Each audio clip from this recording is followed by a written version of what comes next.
Alright guys, so the AT&T Quickfire, built by UT Starcom, is really aimed at the messaging crowd, those that text heavily, and those that occasionally use the web. It does have a Polaris-built HTML browser, although it's not so fully capable. You're not going to have an iPhone-esque browsing experience, but if you use the internet passively, it's certainly passable and actually can be quite useful. So the device itself is a little bit on the thick side, but nothing terribly bad. It's certainly a little bit pocketable. Let me give you guys a comparison here with a few devices you might be familiar with. So here's the Quickfire against the iPhone. You can see it's a little bit smaller, and it's substantially thicker. Here we've got the BlackBerry Storm. Turn this around here. Almost identical lengthwise, and just a hair thicker, but nothing too bad. So go ahead and move this back up.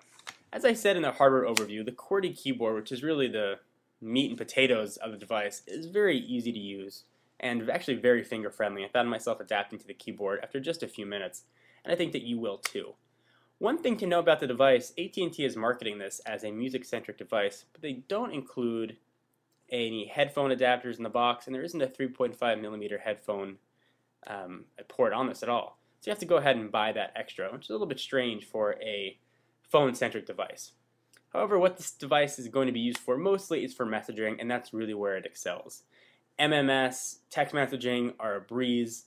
The IM client is a piece of cake to use.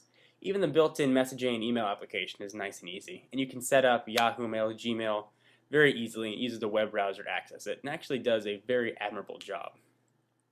It is a full 3G phone, which is nice. You actually do get very quick speeds, and you also get simultaneous voice and data, which is quite handy.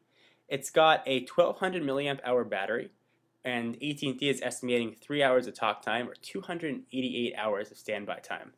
And actually the battery life seems like you might get that. I used it for a few days, and by the end of the day I still had over half the battery life, and that's with a full 3G network. So again, this is still a phone. It's got to make good phone calls. Actually, I have to say this makes the best phone calls out of any phone I've been testing recently. That includes the iPhone, BlackBerry Storm, a few other.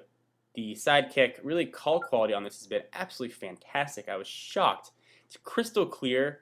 The speaker volume on it is quite loud. The speakerphone on it is very loud. And people on the other end really said it sounded like I was on a landline. So, and that's been the same network I've used with other AT&T phones. So really, kudos to AT&T and UT Starcom for putting a great 3G radio in here. So again, call quality, nice and easy. If you guys are looking for a Sidekick competitor and you're on the AT&T network, and a QWERTY keyboard is important to you for texting, and you want to have IM, and you want a camera for fun, and email is not so important, and browsing experience isn't so important, but something you like to do passively, this device is definitely for you. Out of a 1 to 5 scale, I'm going to give it a solid 3.5. It's lacking just because of the music player. The navigation can be a little bit squirrely. When you hit the buttons on it, sometimes you have to double tap to make sure you really get it. The screen isn't as responsive as I would have liked, but I can overlook that because of the strong points of the phone, namely the keyboard and the 4-way navigation, make touching the screen not a necessity.